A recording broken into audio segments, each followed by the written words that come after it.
दोस्तों, आज की इस वीडियो में मैं आपको हमारी सोसाइटी की उस घिनौनी साजिश और सच के बारे में बताने जा रहा हूँ जो आज तक आपसे छुपाया गया है और कैसे बचपन ही से हमारा ब्रेन वॉश करके हमें कभी ना ख़त्म होने वाली रेस का चूहा बनाया जाता है। आज तक आपको यही लगता आया होगा कि मेरी लाइफ का कंट्रोल मेरे अपने हाथ में है, but the sad reality is हमारे हाथ में कुछ भी नहीं है। और ये बात इलॉन मस्क ने भी कई बार कही है कि हाँ, हमारी लाइफ और माइंड को कंट्रोल किया जा रहा है और हमें जानबूझकर नाकाम रखा जा रहा है। सबसे पहले हमें इस ट्रैप को समझना होगा, वरना आप भी उन 95% लोगों की तरह इसमें फंस कर रह जाओगे। दोस्तों, 1996 में साइंटिस्ट ने एक एक्सपेरिमेंट किया जिसमें 4 बंदरों को एक पिंजरे में बंद कर दिया गया और एक सीढ़ी पर कुछ केले रख दिए गए।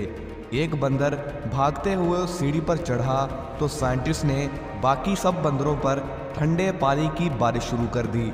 बंदरों को ये मालूम हो चुका था कि हम में से जब भी कोई सीढ़ी पर चढ़ता है तो हम पर ठंडे पानी की बारिश होती है। तो नेक्स्ट टाइम जब भी कोई बंदर उस सीढ़ी पर चढ़ने की कोशिश करता, बाकी सब बंदर उसे मिलकर मारने लगते। अब साइंटिस्ट ने उनमें से एक बंदर को निकाला और उसकी जगह पर एक नया बंदर वहां पर रख दिया। जब उस बंदर ने केले हासिल करने के लिए सीढ़ी पर चढ़ने की कोशिश की तो बाकी सब बंदर उसे मिलकर मारने लगे। उसे ये मालूम हो चुका था कि सीढ़ी पर चढ़ने से मार पड़ती है, लेकिन क्यों पड़ती है ये उसे नहीं पता था। तो साइंटिस्ट ने उनमें से एक और बंदर को निकाला और उसकी जगह पर नया बंदर वहां पर रख दिया।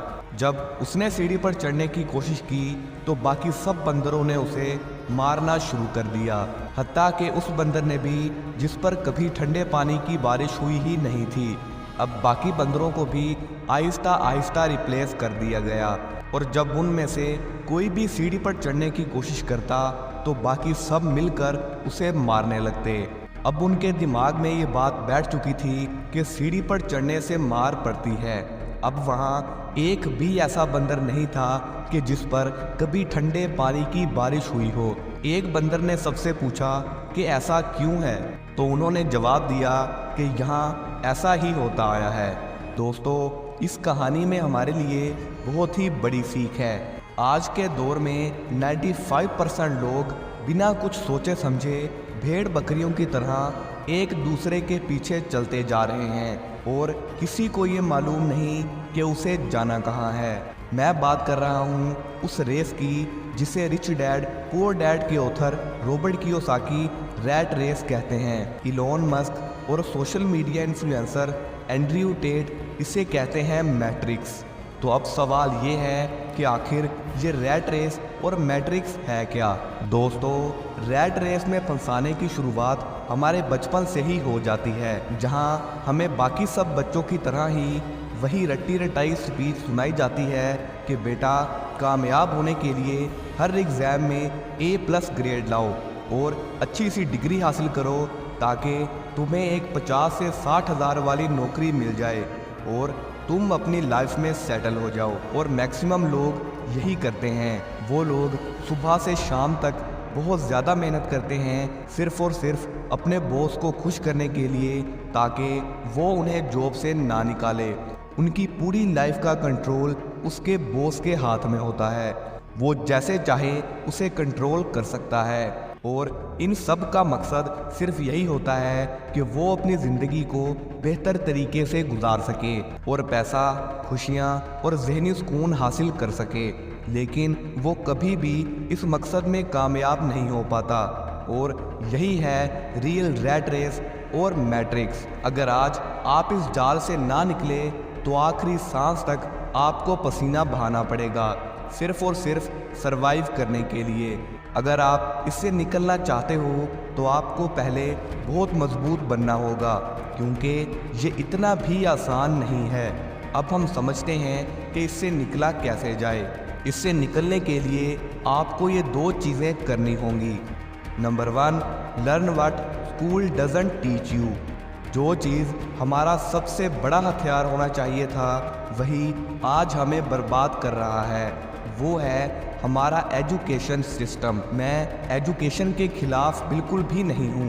एजुकेशन के बगैर इंसान के लिए तरक्की करना इम्पॉसिबल है। मैं खिलाफ हूँ तो सिर्फ इस रट्टा सिस्टम के। मुझे और आपको बचपन से ही सिखाया गया है कि a+b² = a² + b² + 2ab। आप खुद बताओ कि ये डेली लाइफ में आज तक आपके कहाँ काम आया है। जब 20 साल हमें ये पढ़कर पैसा ही कमाना है तो स्कूल में पैसे के रिलेटेड पढ़ाई क्यों नहीं कराई जाती। इस मैट्रिक्स से बाहर निकलने के लिए आपको खुद एजुकेट करना पड़ेगा। कोई भी आपको सिखाने नहीं आएगा, क्योंकि आप ही की तरह बाकी सब भी इसी मैट्रिक्स का हिस्सा हैं। जो लोग ऑलरेडी कामयाब हो चुके हैं उनसे सीखना शुरू कर दो। आपको वो सीखना पड़ेगा जो स्कूल कॉलेज आपको नहीं सिखाता। जिस भी फील्ड में आपका इंटरेस्ट हो सीखना शुरू कर दो, वो चाहे गिटार हो, वीडियो एडिटिंग हो, फ्रीलांसिंग हो, ग्राफिक डिज़ाइनिंग हो या फिर कोई छोटा सा बिजनेस हो जो आप बिल्ड करना चाहते हो। वो करो जो आप करना चाहते हो, ना कि वो जो दुनिया आपसे करवाना चाहती है।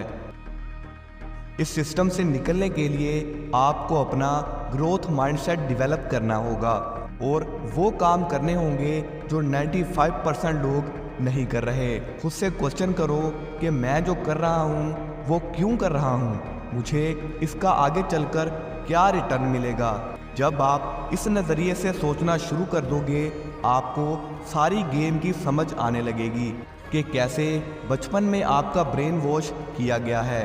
और खुद को हमेशा बुरे से बुरे हालात से निपटने के लिए तैयार रखो, क्योंकि इस सफ़र में आपका कोई साथ नहीं देगा, लेकिन डीमोटिवेट करने वाले और आपकी टांग खींचने वाले हज़ारों होंगे, क्योंकि उन लोगों की सोच बहुत ही लिमिटेड है। वो इससे ज़्यादा सोचना ही नहीं चाहते। अब ये आप पर है कि आप इससे कैसे निकलते हो। वीडियो से कुछ सीखने को मिला हो तो वीडियो को लाइक करके चैनल को सब्सक्राइब ज़रूर से करिएगा और इस वीडियो को ज़्यादा से ज़्यादा शेयर कीजिए। तब तक के लिए अपना और अपने प्यारों का ख्याल रखिए। अल्लाह हाफ़िज़।